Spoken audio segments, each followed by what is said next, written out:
방송하는 오늘은요, 이재용 삼성전자 부회장이 특검에 출석했고요. 특검이 이재용의 재영장을 청구할 것인지 말 것인지 하는 지점에 와 있고요. 한다면 특검에서 나오는 정보에 의하면 15일께 재영장을 청구할 방침이다. 최순실이 국민연금과 관련해 갖고 제일모직과 삼성물산의 합병을 최순실이 도와줬다라는 진술이 확보됐다라고 하고요. 선조치 후뇌물 뭐 이런 이야기도 나옵니다.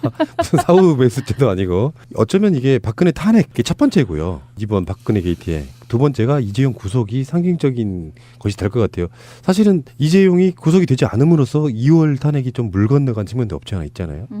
그러니까 일단 그 이재용을 재소환했다라고 하는 거에 근거는 제가 가장 공무원 출신으로서 가슴에 못을 박고 싶을 정도로 자괴감을 드는 것인데요. 감찰기관들이나 조사기관, 추진기관들이 공정위와 저희가 논란에서도 계속 빠져 있는데요. 국세청입니다.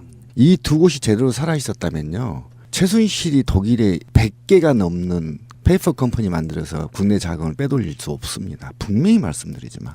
그런데 지금 제가 정말 자괴감을 드는 공정위입니다.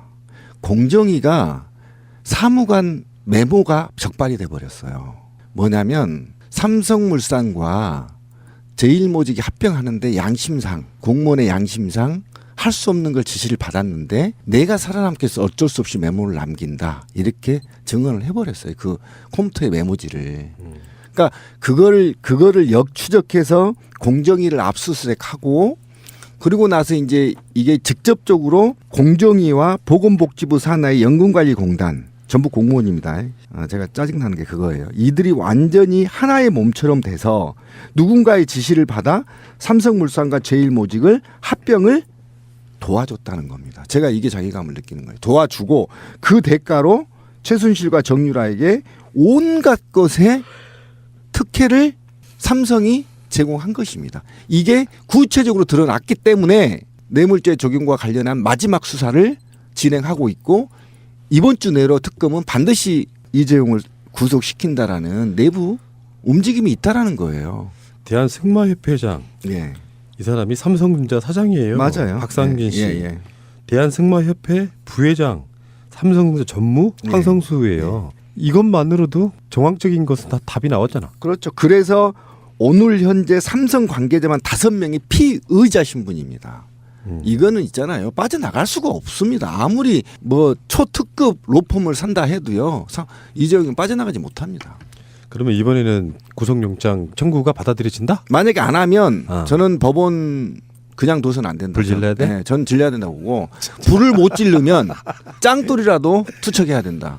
왜 그러지? 그리고 이제 두 번째는 지금 특검이 이 딜레마에 빠져 있어요. 사실은 우리가 특검한테 기대했던 건 최순실과 박근혜 그다음에 그의 일가들의 재산을 추적하고 그다음에 정경련이 지원한 수백억 대의 타당성 여부까지 조사를 하고 최소한 국민들의 뜨거운 염원은 10대 기업까지 총수 정경련 소속된 10대 기업들이 출연금이 800억대가 넘죠. 그 금액이 정상적으로 승인이 된 것이고 정상적으로 쓰여진 것인지 또는 그 돈이 일부가 정치 자금으로 흘러갔는지 또는 일부가 지금 거론되고 있는 소위 박사모 집회에 얼마의 규모가 투입이 됐는 것인지 종합적인 수사를 하고 더 나아가 박근혜 최순실 패밀리의 계좌 추적을 통해서 환수까지 교두부까지 확보하는 게 특검의 요구사항이었을 겁니다. 국민이. 그런데 이 염원을 담기에는 굉장히 시간적으로 촉박해요. 특검이. 그래서 이번에 이재용을 소환했던 것은 두 가지 측면에서 있는 것 같아요. 일단은 특검 수사 기간을 연장하는 사회적 분위기를 한번 만들어 보겠다. 그래서 이재용을 비롯한 재벌들의 수사가 아직 시작도 안 했다라는 것을 국민들한테 알려주고 그리고 두 번째는 어쨌든 박근혜가 마지막 지금 뇌물죄 적용이 어려워지고 있지 않습니까? 이것과 관련해서 마지막 박근혜한테 메시지를 던지는 거죠. 당신 나오지 않으면 이미 증거는 다 확보됐다. 당신이 선택해. 그러면 박근혜의 대면 조사에 대한 압박, 특검 수사 연장에 대한 분위기 확산 이 두 개의 여러 가지의 이득을 취하기 위해서 특검이 지금 마지막 수단을 내걸었다. 굉장히 긴박합니다 지금. 여기서 이제 조금 신부님 말씀을 보충을 하자면 지난번 그 영장이 기각된 거는 이재용이 피해자 입장이었다는 거예요. 그 당시 돈을 제공할 때에는 제일모직 삼성물산 합병에 관련된 구체적인 어떤 그 목표가 있어서 제공한 게 아니라 그 당시 이 박근혜를 비롯한 청와대에서 승마를 통해 갖고 정유라를 지원해라라는 그 암묵적인 권력자의 압박 때문에 특별하게 대가를 바라지 않는 상태에서 한 430억 먼저 던져준 거야. 합병 작업 일어나기 전에.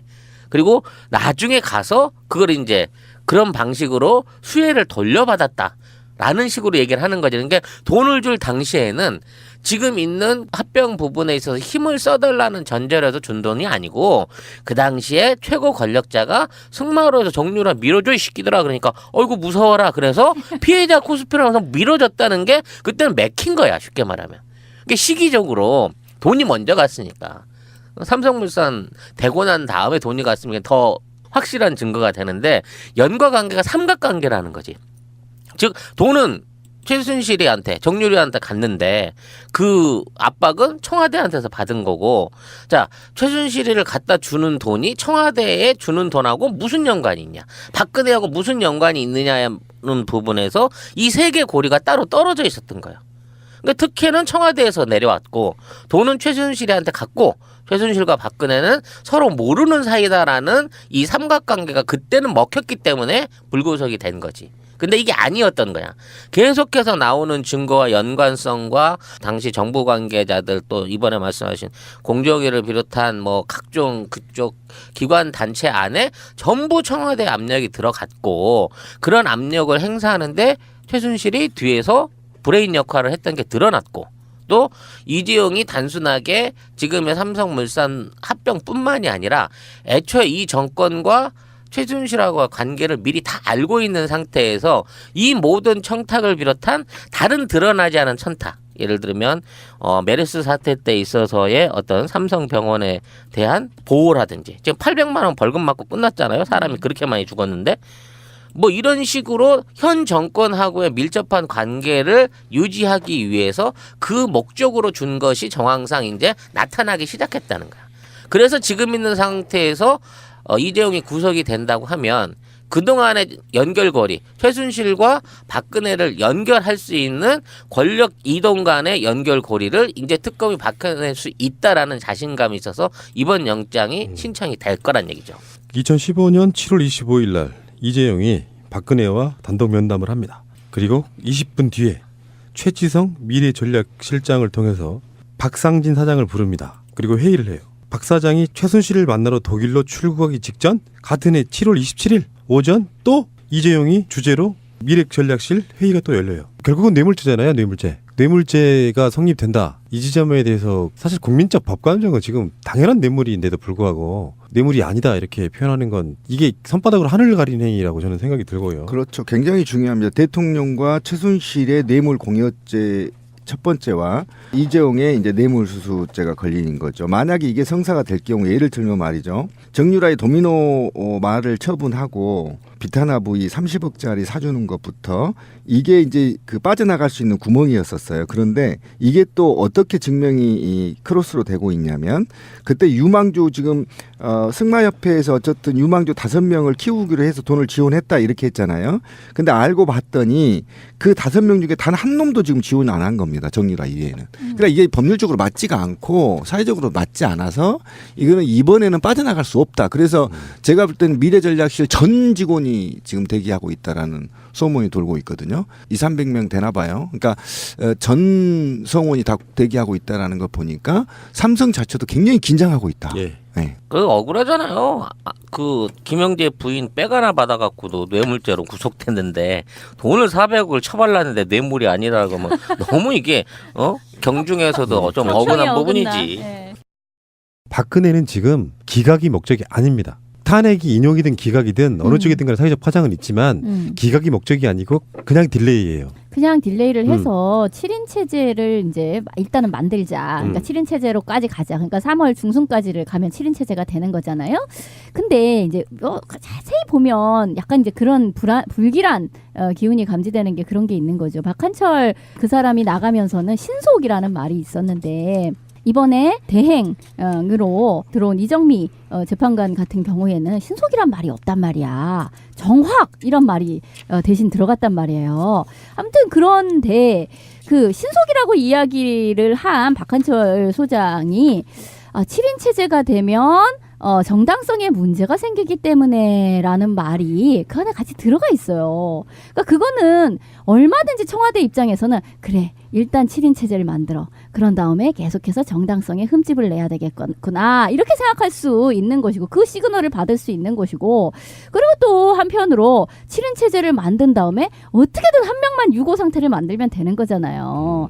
거기에 대한 어떤 플랜 B, C 등등도 작동하지 않을까라는 생각이 들고 두 명을 어떻게든 구워 삶으면 기각이 될 텐데 거기까지 안 가더라도 7인 체제를 만들어서 계속해서 정당성에 흠집을 내면서 한 명을 뭔가 뭐 신변에 어떤 이상이 약간 생기게끔 해가지고 한없이 딜레이 시키는 방식으로 그거를 목표로 하는 거일 가능성이 매우 높다고 여겨지는 거죠. 우리 방송이 지난 있고 나서 헌재가 어쨌든 로드맵을 국민한테 밝힌 게 있어서 박근혜가 원하는 대로 연기가 안 됩니다. 분명히 말씀드리지만 헌재가 단호하게 이정미 대행이 22일까지 16차 변론을 마무리하고 최후 변론서를 23일까지 양측에 내라고 했기 때문에 그 23일 날 최후 변론서를 받고 28일 해봐야 이번 달이 28일밖에 없어요. 맞아요. 그게 그러니까 이 사이 5일이 있고요. 그다음에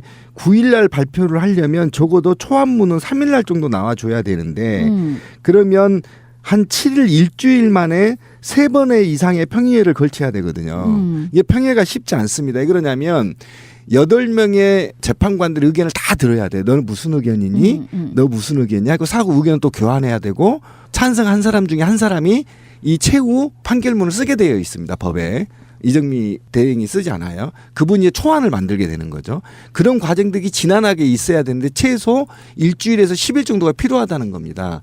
그러면 헌재가 강하게 경고했던 것처럼 23일 이전에 만약에 대통령 박근혜 씨가 헌재에 나오지 않거나 어쨌든 서면을 제출 안 하면 그 상태로 판결을 하겠다는 거거든요. 그걸로 끝이요 그냥. 예, 더 이상 그런데 이 변수는 한 가지밖에 없어요 이제. 23일 날 변론서를 내지 않고 변호사가 전면 보이콧을 하고 그 다음에 이 보이콧을 한 다음 하면서 박근혜가 28일 날 내 나가겠다. 이렇게 돼버린 이제 혼란에 빠질 수 있는 이 변수 딱 하나밖에 없는데 이럴 때 바로 재판관들이 어떻게 할 거냐? 이 23일까지 니네들 충분하게 줬는데 안 냈기 때문에 진행하겠다 이러면 끝 하고 말아버리는. 그러면 어떤 현상이 벌어지냐면 박근혜 측에서는 그렇게 판결해 주기를 원할 겁니다. 왜 그러냐면 지금 박근혜가 새누리당을 탈당하지 않았기 때문에 새누리당이 소멸되고 있는 거 아닙니까?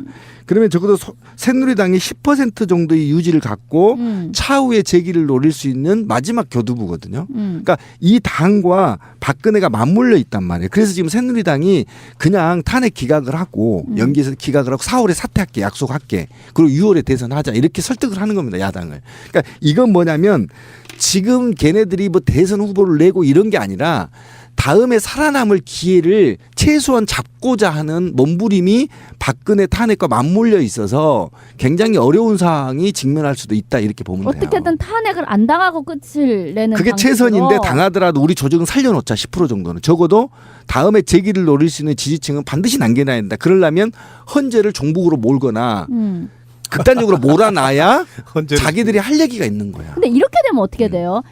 마지막에 나 나갈게 라고 했어요. 근데 됐어. 늦었어. 그만 끝.라고 하고 넌 탄핵 이렇게 했어요. 그럼 우리 입장에서는 그리워 잘했어 라고 생각하지만 한편에서는 저쪽에서 마지막 말도 안 듣고 내린 탄핵은 의미 없어 라는 식으로 정당성에 계속 흠집을 낼 수도 있는 거잖아요. 그러니까 아까 진미님이 그런 이야기 했잖아요. 이정미와 박한철의 워딩이 다르다. 이정미의 워딩이 다른 건 그럴 수밖에 없어요. 어떤 결론을 내야 되는데 신석이란 말은 누가 봐도 당하는 입장에서는 탄핵으로 빨리 가자는 의미로 들리지만 박한철은 국민의 염원을 빨리 담겠다라는 그런 뜻으로 말을 한 거란 말이에요. 근데 이정미마저도 신석을 이야기하면 결국에 나올 수밖에 없는 공정성 이야기를 먼저 다음을 쳐놓고 그러니까 맞아요.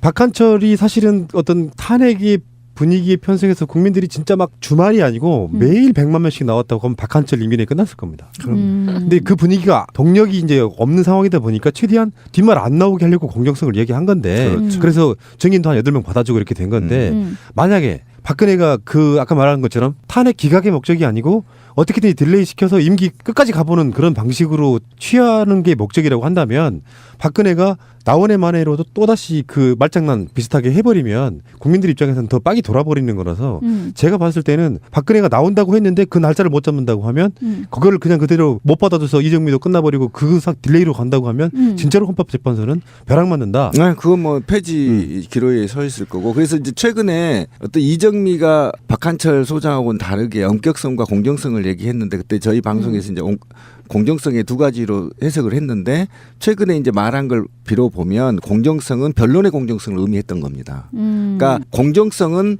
이정미 재판관 대행은 이런 겁니다. 공정성 충분하게 보장했다.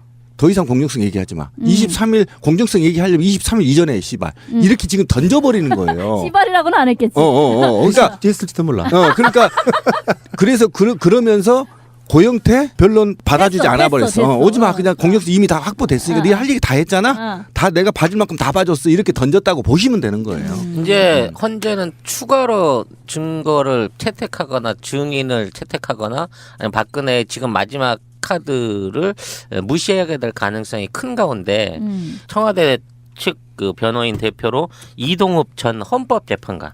이게 원래 헌법재판관을 하다가 헌법재판소장에는 그 낙마를 했던 인물을 대리인으로 오늘 선임을 했어요. 그러니까 옛날 동업자를 불러들인 거지. 전관을 불러들여서 아마 마지막 딜을 통해 가지고 얘의 어떤 인맥 관계나 그래도 우리가 남이가로 한번 쑤셔보려고 하는 최후의 카드를 꺼낸 것 같은데 이거마저도 그냥 쓸데없는 시도로 끝나게 될 가능성이 높고요. 예. 뭐 말로는 13일 날 뭐 인용을 하고 이미 이제 이달 25일 이후부터는 실제로 작성에 들어가기 시작한다는 얘기도 있고 하니까 아무리 못해도 13일 아니면 20일쯤에는 어느 정도 인용 및 발표가 끝나지 않을까 싶은 생각을 좀 해보게 돼요. 이제는. 예. 안 되면 어떡하지? 나 미치겠네. 전에 말씀드렸잖아요. 여러 가지 혼란이 있을 수 있겠지만 탄핵 인용이 안 되는 것 자체는 말이 안 되는 상황이고 여론조사 그렇게 나오고 있고 탄핵은 인용은 된다고 보는데요. 전에도 말씀드린 것처럼 혹시나 기각이 아니라 딜레이가 그러니까 난 된다면, 그걸 걱정하는 거예요. 3월이 됐는데 그러니까 그리고 7인 체제가 됐어요. 그런 상태에서 그냥 딜레이가 되는 거예요. 만약에 네. 그렇게 되면은 그때는 어떻게 해야 되는 거냐. 아니 그러면 그때가 생각하시고요. 아니 난 뭐 생각을 해봤지 또. 미리 땡겨서 걱정하지 마. 내가 그 후배들한테 가끔씩 그런 얘기 해줘요. 앞에 있을 고민 미리 땡겨서 하지 마라. 머리 아프게 오늘에 충실하다 보면 미래는 항상 다가온다. 아까 용어는 좀 잘못됐는데 우리 송 작가님이 변호인단은 아니고 대리인단에 지금 뭐 이동욱 헌재소장 후보였던 사람은 그 당시 헌재 재판관이었거든요. 나름대로 그쪽에 인맥이 있는 거예요. 전관이지. 그치 전관 데려다가 한번 써보겠다는 건데 아무 의미였고요. 국민들 박근혜 정권이 새파랗게 살아있는 그 시점에 자격 미달로 낙마한 사람이에요. 어떤 힘을 더 발휘할 수 있겠습니까? 더 골 때리는 상황 만들어지는 거니. 지금 박근혜 게이트도 아니고 박근혜 정권 초기에 낙마했던 그 정도로 도덕성 떨어지는 사람이 그러니까 자기들한테 도움 안 되는 짓까지 계속 하고 있는 거예요. 지금 딜레이가 목적이기 때문에. 재밌는 이야기 하나 나와서 그것만 살짝 또 언급하고 가겠습니다. 차은택이 2014년에 골프 회동을 했는데 우병우 장모가 최순실을 깍듯하게 의존했다는 그런 증언이 나왔어요. 우병우의 장모는 김장자 씨, 이 사람은 77세예요. 그리고 최순실은 올해 나이로 61세입니다. 무려 16살 차이 나는 최순실이 김장자에게 의존을 받았다. 그 일종의 이제 우병우와 최순실과의 관계를 모른다고 계속 발뺌해 왔잖아요. 우병우는 최순실을 모른다고. 이런 정황으로 봤을 때 몰랐을 리가 있냐 하면 또 하나의 증거가 또 나온 거예요. 여기에 이제 핵심 인물들이 다 나오네요. 최순실과 김장자뿐만 아니라 여기에 이제 같이 배석했던데 고영태도 들어 있었고 또 거기에 지금은 조금 시야에서 사라진 차은택까지 들어있는데 최근에 그 고영태 발언 중에 당신 최순실 씨랑 내연 관계라면서 그러니까 내연 관계면 나한테 정확하게 증거를 내놔봐라. 근데 그런 증거도 없이 나를 내연 관계로 의심한다고 치면 내가 진짜 차은택이처럼 잘 나가고 해먹을 거 다 해먹을 수 있는 권한이 있는데 나 그런 거 해먹은 거 없지 않냐. 차은택은 내연 관계이니까 그럴 수 있지만 라는 식으로 해서 차은택이 누군가의 내연 관계 상태였다라는 걸 은밀히 던지는 듯한 디스를 했단 말이야. 네. 난 그 순간 굉장히 머릿속에 철퇴를 맞은 것 같았어요. 왜? 누구의 내연 관계였을까? 뭐 너무 그쪽으로 가시는 건 좀 그렇고요. 나는 왠지 알아들었어. 나는 이 치정 드라마가 점점 더 마음에 들어 이 드라마. 그래서. 그래서 이 안에 전체적인 틀을 봤을 때 이 모든 틀 안에서 등장 인물의 등장 횟수에 따라서 우리가 드라마의 주인공을 결정하잖아. 최순실이 당연히 이 모든 사태의 주인공이야. 어딜 가서도 주빈으로 대접받고 역할하고 녹취록이 됐던 증거가 자료가 나오던 뭐든지 그 중심 안에서 안 빠지는 사람이 최순실이라는 거지. 그렇죠. 그렇다고 치면 최순실이 휘둘렀던 권력의 중심, 거느렸던 사람들의 중심의 그 비중이 우리가 상상했던 것, 그동안 수사에서 밝혀졌던 것보다 훨씬 크지 않을까 싶은 생각이 드는 거고요. 자, 여기서 이제 둘이 그 김장자하고 최순실의 연결 관계를 파는 거 이상으로 중요한 게 김장자와 최순득의 관계에 대한 이 부분에 대한 관계도 반드시 밝혀져야 될 부분입니다. 최근에 이제 뭐 장시호 씨가 뭐 1,600억대 뭐 결혼 사기를 당했다 뭐 이런 내용들이 이제 인터넷 신문에 나오면서 자연스럽게 지금 재산 형성 과정에서 최순실은 이제 요만큼 털렸는데 최순득은 도대체 얼마나 돈이 많은 거냐? 최순득 씨 남편이 우리나라 사채 시장에 제일 큰 손이라는데 맞냐 안 맞냐? 뭐 이런 증권가 찌라시들이 막 돌아다니고 있는 상황이란 말이야.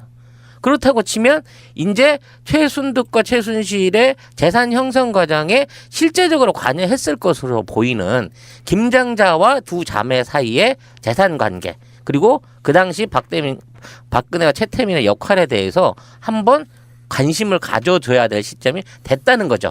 새로운 소스가 생긴 거야. 그러니까 이 사건은 2013년 5월 12일입니다. 그러니까 뭐냐면 우병우가 청와대에 들어간 직후에 최태민 이하에 같이 그룹핑을 갖고 있었던 어쨌든 그 패밀리들이 2개 팀으로 나누어서 14년 기흥 CC 라운드 리그전을 했다는 거죠. 장모와 그다음에 최순실과 그다음에 차은택, 그다음에 이대 관계자니까 이대 뭐 확장급 되겠죠. 그다음에 고영태도 들어가 있고 또 고영태 지인이 하나 있었고 추가로 발견된 게 어쨌든 우리가 말하는 정치권의 김 회장이 아직 밝혀지지 않았어요. 그런데 이들이 2개 팀으로 나누어서 골프를 쳤다는 사실이 밝혀진 겁니다.